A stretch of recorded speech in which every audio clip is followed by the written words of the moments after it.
everyone. Welcome to the Woolly Wonka Fibers podcast. My name is Anne, and this is a podcast about my knitting, my spinning, my indie dye and indie design business, as well as some other good crafty things. Today is Monday, the 3rd of April, 2017. I have absolutely no idea what episode number we're up to. It will be in the show title, so you can look for it there. How is everybody doing? Can you believe that it's the first week of April? This year has already gone by so fast. It's kind of mind-boggling. I am back from Interweaves Yarn Fest up in Loveland, Colorado this past weekend. If you came out and said hello, came out and supported the booth, just swung through with a quick wave, thank you very much for doing that. It's always so much fun to meet folks who get to watch me, but I don't necessarily know who you are by a visual tab in cyberspace. So thank you for stopping and introducing yourself. Had several folks stop by the booth who commented that they had found the podcast and were enjoying that, so that's always good. You'll excuse me today, I'm a little bit croaky. My allergies have just been crazy. The juniper pollen here is wild. We had a really long, like couple week warm snap. Now it's turned cooler again. We're supposed to have snow tomorrow, maybe rain today. We'll see. At any rate, we are home safely. My husband drove to Colorado with me, which was really wonderful. It's a long trip to do where you do all the driving, then you do the setup, then you do the vending, and then the breakdown, and then you drive yourself home. So he likes to drive, and I was happy to let him do the driving. He was a huge help getting my booth set up, just coming to spell me in the afternoon so I could take a quick bio break, all that good stuff. And then we got to have dinner together every night. So it was, it was a nice, probably more of a vacation for him really than me, in the sense that he got to go fishing a couple days, and other than the one day, which I think was Friday, the weather was not great on Friday. It was rainy, it was foggy, it was cold. He really enjoyed, his time. He went through downtown Fort Collins and into Loveland, went to a fly shop, like I said, went fishing, just had a really good time. So I was appreciative of his help. And thank you also to Karen and Sue. I just appreciated having an extra set of hands. That was wonderful. I greatly appreciate that you came and gave me a little extra help. Thursday was actually our busiest day, so it was wonderful to have the two of you kind of tag team helping in the booth for me. And I know that I will forget somebody if I say hello to everybody who stopped by, so I won't recount that name by name, but you know who you are. And a big thank you to all of you who purchased things and made the show a really good success. I'm planning on going back next year, and we'll hope to see you there. So let's get into kind of what's been going on. I have a couple of new releases to share with you guys. There'll be another one or two, at least two, in the next podcast, but I thought I'd start with what I have. If you were at Yarn Fest, you saw these live. They were booth samples. The first is the Foxfield shawl. This is a fingering weight shawl with a lace leaf pattern, a really wide center back panel that has this cabled vine and seed pod pattern, and then there is a cabled bordered edge that's knit on at the end. A 2-skein fingering weight project. It's shown here in my Caradwin sock, but any sock weight yarn that you have that you have at least 775 yards of, you'd be good to go with this one. I do have kits available if you love this warm chocolatey color. I'll be glad to set you up. Just let me know. The pattern is available on Ravelry, and I will link to it in the show notes. Just a nice, really easily wearable shape. It's kind of an extended triangle. not quite half a circle. It's sort of somewhere in between extended triangle, half circle, and I think you can see the cable pattern up the back. You could also certainly, if you didn't want to do the little noops in the border, you could add beads to that pattern instead. So that is a new release and obviously a finished object because there it is done. The next finished object is a set. These are knit with my Aislinn worsted, so any worsted weight will do you. The pattern comes with both this cute little tam that has a cable and leaf pattern on it. There's a larger lace leaf motif, and then there's this smaller kind of twisted diamond pattern in between. Slightly slouchy. And then there is a matching cowl that has the same leaf and twisted diamond pattern on it, and then a little leaf lace border. So these are both knit from worsted weight. If you were to buy 2 skeins of my Aislinn DK, which knits up basically as a light worsted, you can get these out of it. You can get both the hat and the cowl. So the cowl is long enough to wrap if you wanted to do that. And then the hat, a little bit slouchy. Not a super slouchy hat, but just a little bit of extra in the back. Also available on Ravelry. Again, these are the cedar edge hat and cowl pattern. The pattern comes with both of those in it, so it's one price for the 2 of them. And a fairly economical little set. If you have a couple skeins of yarn, you can, if you have about 400 skeins of a heavy DK or light worsted, you can get the whole set out of that. So those are fun. Again, those are all available in Ravelry already. Nothing exciting there. You guys know how that works. So let's see, what have I been working on? I am working on a sweater that's the last of the summer garments that I need to knit for the summer issue of Filament. That I've got the sleeves done. I've got everything joined together. I'm working on the body right now. Hoping to have that done by the end of the week. We'll see how that goes. I think I can get pretty close to that. It's kind of been my focus project. And I'm making good progress on it. Just need to kind of nose to the grindstone and get it finished. Then I am also working on a little personal project, which I shared with you guys last time. My plan was that I was going to take this and work on it in the booth, which I did. So it is further along than it might otherwise have been. Let me get to the end of this row here. I kind of apparently stopped in the middle of things. However, I did not get as much knit on this as I wanted to in the booth because we were so busy. We really never had, there were some times where it was a little bit quiet, but it was only be like a 10-minute break where there wasn't someone in the booth, but otherwise we had really steady traffic. So awesome for sales, not so great for personal knitting, but I'm okay with that. So this is the hyphen cardigan pattern. I'm knitting it for my new little cousin. The colorway is called Luna.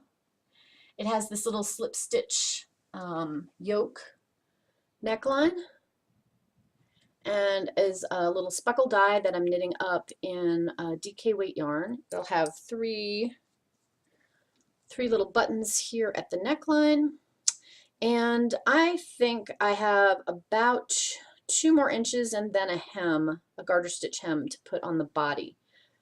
And then you pick the sleeves up and knit those this way. So that is where I am on that. I would like to get this finished up in the sooner rather than later, but deadline knitting comes first, so we'll see how long that takes me. But I love this base, and I love how this is knitting up. Talia has dark hair and dark eyes. I think this will be absolutely adorable on her when it's done. And I mentioned this on my last podcast. The pattern sizes are from, I believe it's 6 months up to 4 years, 6 years. 6 years. There's 8 total pattern sizes, and I'm doing the 2-year size. I wanted to have something to get her into next winter and maybe even the following winter. She's going to be tall, so you know she might get a couple of seasons wear out of it, at least from a length perspective. That's the hope. So working on that, not a real specific deadline, but soon-ish is my deadline for that knitting. Sorry, it's just going to be this way. My allergies, crazy pants. Let's see what else. Let's talk about some spinning. I have a finished spin to share with you guys, and that is this pretty skein. This is the yarn made from the Woolly Wonka Fibers March Club, Hand Spinners Club fiber. It is an 80-20 blend of merino and a black tencel. The colorway is called Tintalgia, and that's showing up pretty close to reality. The red may be a bit dulled, but I have a nice foofy skein, 356 yards, 3.5 ounces. I almost always have a short braid when I'm doing up braids for the fiber club, so I just keep whatever the end one is. So this was a little bit short, but that's okay. 2-ply yarn, nice fingering weight, super squishy. I was really happy with how this one came out. I think you can see the color has like little flecks of black running throughout, and that's the black tencel as opposed to the dye color itself, but I think it just kind of gives it a vintagey heathered look, which I really like. So this one is finished up. I haven't decided what I'm going to spin next. The next package for the Fiber Club won't ship until, I guess it's the end of next week, around the 15th. So I have a few days that I might sneak something else in there ahead of the next version. So might be fun to do like a small, I have some lighter weight bats, so I might toss one of those on the wheel. So no specific plans for this. It'll go in the hand spun box, and then as I get to it, decide what I'm going to make with it. Probably not socks. I'm not always a fan of regular merino in socks because it tends to felt, I think. So anyway, done. Very happy with this. Loved the colorway. It was a fun spin. So can't say much more good about that. All right, let's talk a little bit about stitching. Haven't done very much because I wasn't here 4 days, and I was getting ready to do the show, the Yarn Fest show, so I had not had a lot of time to stitch before I left. I very carefully packed a travel project, thinking, oh, maybe in the evenings I'll do that, and didn't bring any of the thread with me. So yeah, that just sat in its project bag, and as it turned out, it was fine. We had dinner with Yarn Guys one night. Most of the nights are late enough that by the time I kind of decompress and we get dinner, I didn't really want to do much of anything when we got back to our room other than just sort of sit and read a book or something that didn't take any focus at all. But I did work on my decorating the wreath project a little bit the week before we left. Here's where this project is. See if that helps. Yeah, get rid of some of the ins and outs. So I am at the far side of the circle on this side. You can see I've started the curve down. This line right here is where there's about a third of the third of the design is done. And you can see I just have a little tiny bit left to do in the little chipmunk's tail. And the design comes down to about there at the bottom edge. So when I finish this section, what you see that's already started down to this little dark bit, there's not even I think it's only 5 or 6 rows to finish that little bit. And then I will officially be a third done. And I think my plan then will be to work in this center section, get this finished up, and then I can work the rest of the way across to finish the circle. But I am loving how this is coming out. That chipmunk is absolutely adorable. The thing about working on these full coverage designs is that A, they look a lot better the farther away you get from them. And B, you'll be working along thinking, why am I using red here? And then when you look at it from a distance, it isn't so much that it's red, but that it creates a small shadow or gives you some little facial detail that just makes it amazing. So yeah, I've been really enjoying working on this. So I'd like to try to get this page finished up this month at some point, see how that goes. So that's where I am in the world of stitching. Not a ton going on, but progress is progress, and every stitch counts. I think that's applicable for knitting too.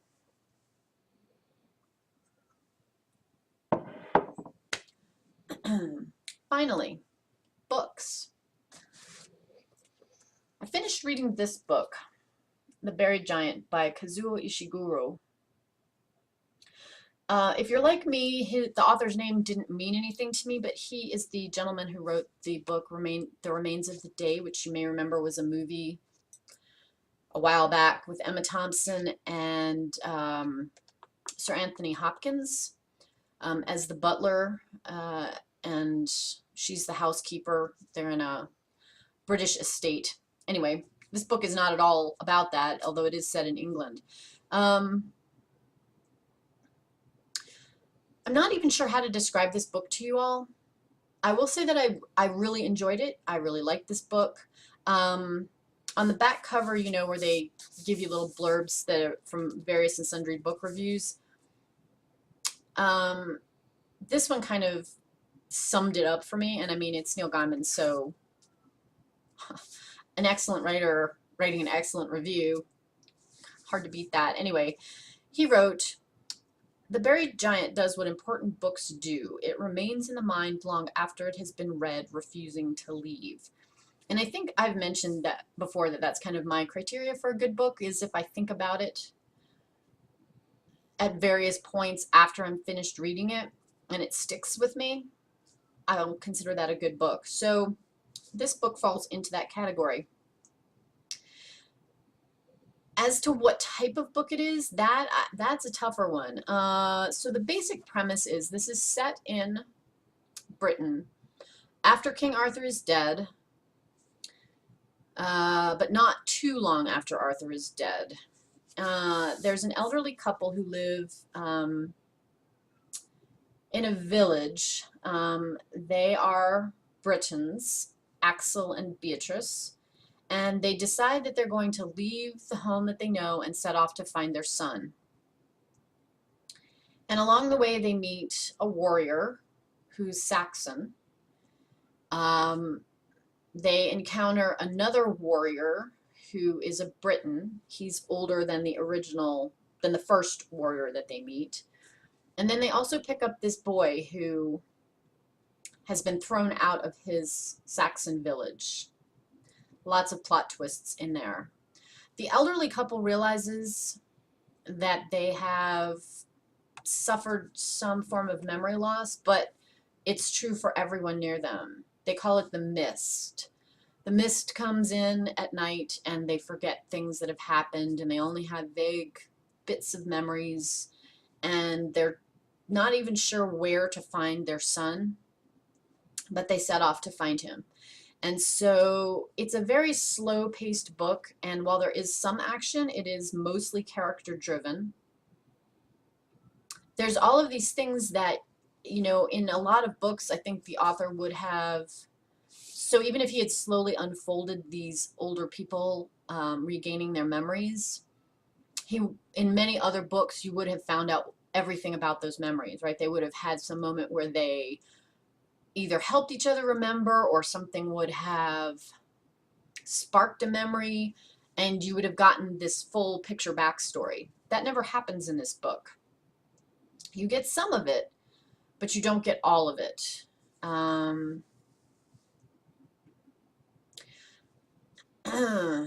There's some other myths. There's obviously the Arthurian myth pulled into this, but then there are other myths as well that the author draws on from like classical Greek, Roman mythology. He's obviously done an amazing job researching the time period, even though, again, these are like little snippets that sort of contribute to the story, but it's not like he's describing things in great detail or giving you a full picture of, for instance, where they live before they go off to find their son.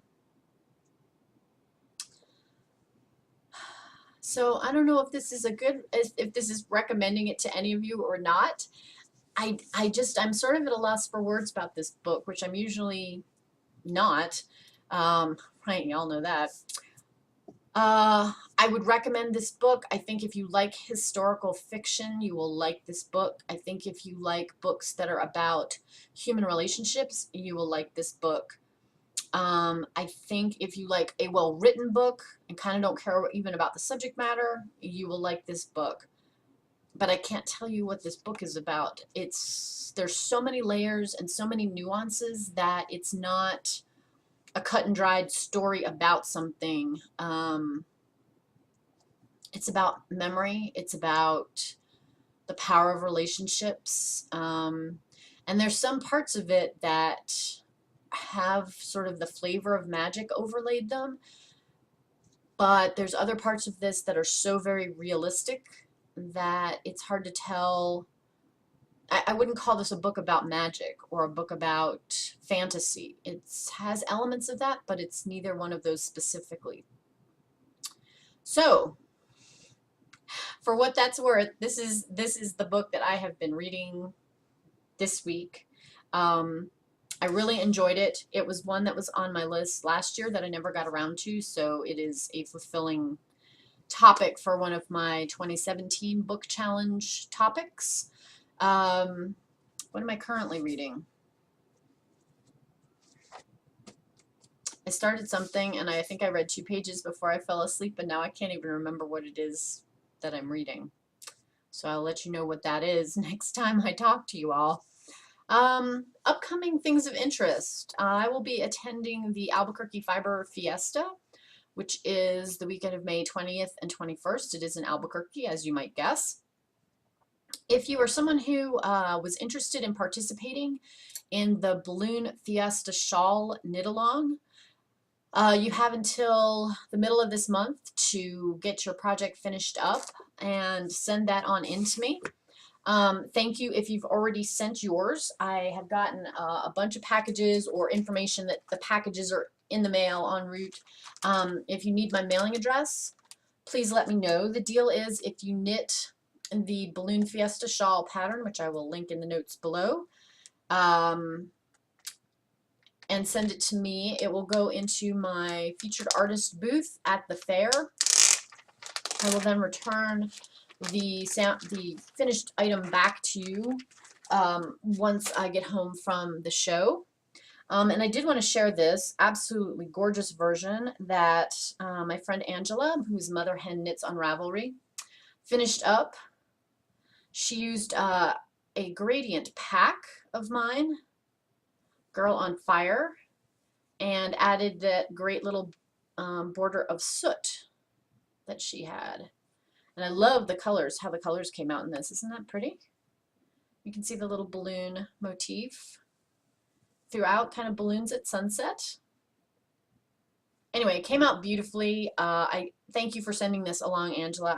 I'm really thrilled. We'll have some things in different colors in the booth. Not that there's anything wrong with the New Mexico Sky colorway that the original was knit in, but it will be fun to have this in the booth as well. And I appreciate that you zipped through it and sent it along so fast. So I will put more information in the show notes. There will be a link to the original thread that talked about all of the details of that. So if you are interested in participating, would love to have you send me a finished shawl project to display in the booth. Like I said, they will be returned to you at the end of May once the Fiber Fiesta is over. And of course, if you're local and would like to bring that, just shoot me a note and I can have you drop it off at the booth rather than mailing it back and forth, and that will work just as well. After that, then, I have a little bit of a break. I might be adding one show to my schedule in August, so more details on that. And then the Salida Fiber Festival in September, as usual, one of my favorite shows to go and do. So a couple weeks, and I will be back to talk to you guys then. It'll be mid-April. I hope that you are enjoying your crafting at wherever you are in the world, whether it's spring or fall or somewhere in between. And that you have a great couple of weeks till I talk to you next time. So thank you as always for tuning in. I greatly appreciate your support, your likes, your comments, all kinds of private messages. Those are always great. It's lovely to hear from you all. So until next time, take care. Thanks.